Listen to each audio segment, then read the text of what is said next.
Щелкунчик. Наступила долгожданная волшебная ночь перед Рождеством. За окном в упоительном танце кружились белые снежинки. В доме было тепло и уютно, пахло имбирными пряниками. А маленькая Клара дождаться не могла обещавшего приехать на праздник крестного Дроссельмайера.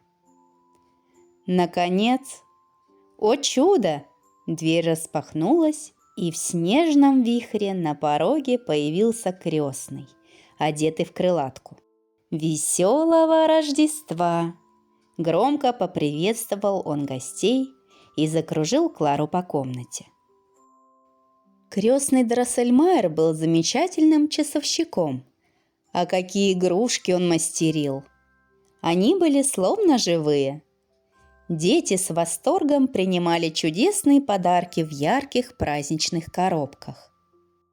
Брат Клары, Фриц, получил деревянную саблю.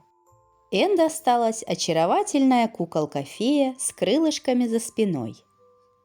В руках у Бена оказалась заводная мышь, серая и лохматая. И все же подарок Клары был самым прекрасным. Это был бравый солдат Щелкунчик. Если положить ему в открытый рот орех и надавить рычажок за спиной, раз – и орешек расколот. «Спасибо!» – воскликнула Клара. «Как он мне нравится!» Дети тут же бросились играть со Щелкунчиком. «Как же это вкусно, орешки!» Но вот Фриц взял слишком большой грецкий орех. Крак! Скорлупки разлетелись, и челюсть Щелкунчика тоже. «Бедный, бедный Щелкунчик!» – расстроилась Клара и, взяв раненого солдатика на руки, принялась его укачивать. А крестный Дроссельмайер обвязал носовым платком голову Щелкунчика и сказал: «Потерпи, завтра я принесу инструменты и починю его, а пока в постель и спать». Клара пожелала всем спокойной ночи, поцеловала Щелкунчика, посадила его под елку и отправилась к себе.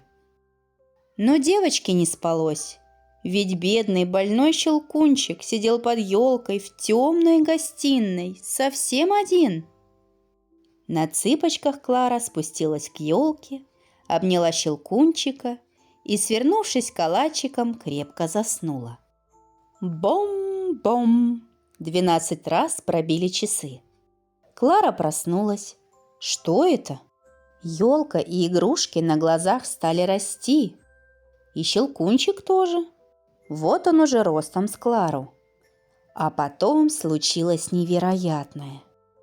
Из-под дивана прямо к елке направилась целая армия злых мышей во главе с огромным серым мышиным королем. Клара задрожала, мыши уже были совсем близко. И тогда Щелкунчик выхватил деревянную саблю и преградил мышам путь. «Труби атаку, трубачи! За мной, солдаты-силачи!» Скомандовал он и бросился в атаку. Но разве можно сражаться деревянной саблей с мышами, у которых такие острые зубы? «О, мой бедный Щелкунчик!» – закричала Клара и, недолго думая, швырнула в противного мышиного короля свою туфельку. Рухнул на пол мышиный король. Покатилась в сторону его золотая корона, разбежалась армия. А Щелкунчик, к восторгу Клары, превратился в прекрасного принца. Он поднял золотую корону и увенчал ею Клару. «Благодарю тебя, милая девочка», — сказал он. «Много лет назад меня превратил в Щелкунчика мышиный король, но ты развеяла колдовские чары». Клара растерялась. На ней была самая настоящая корона, а ночная сорочка превратилась в чудесное бальное платье. Что за волшебство? «Приглашаю тебя в мою рождественскую страну сладких радостей», подал ей руку принц. «О, с удовольствием!» – воскликнула Клара, которая теперь выглядела совсем как настоящая принцесса. И прекрасная пара тут же оказалась на улице, где их ждали расписные сани.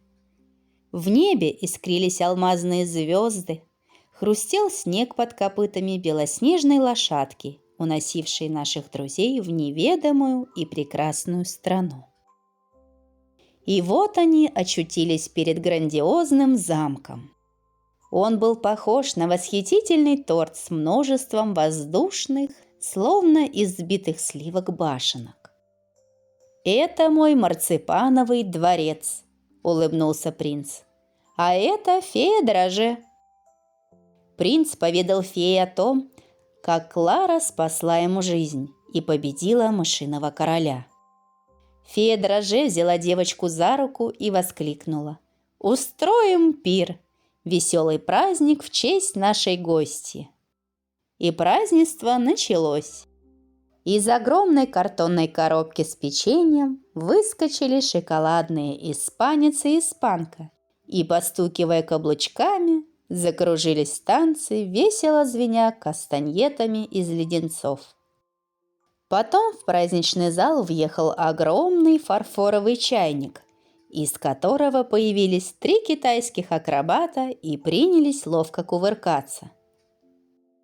Вслед за ними вплыла громадная чашка с блюдцем. Клара и ахнуть не успела, как из нее выпрыгнули 4 арабских танцоров, а следом за ними принялись лихо отплясывать и русские танцовщики. Едва удалились плясуны, как вошла забавная мамаша-имбирь в широченной юбке. Она хлопнула себя по бокам, и из складок юбки выкатились 6 очаровательных пряничных танцовщиц. Малышки кружились, будто разноцветные карамельки. Затем в зал, словно цветочный вихрь, вальсируя, впорхнули 12 девушек в платьях из лепестков роз.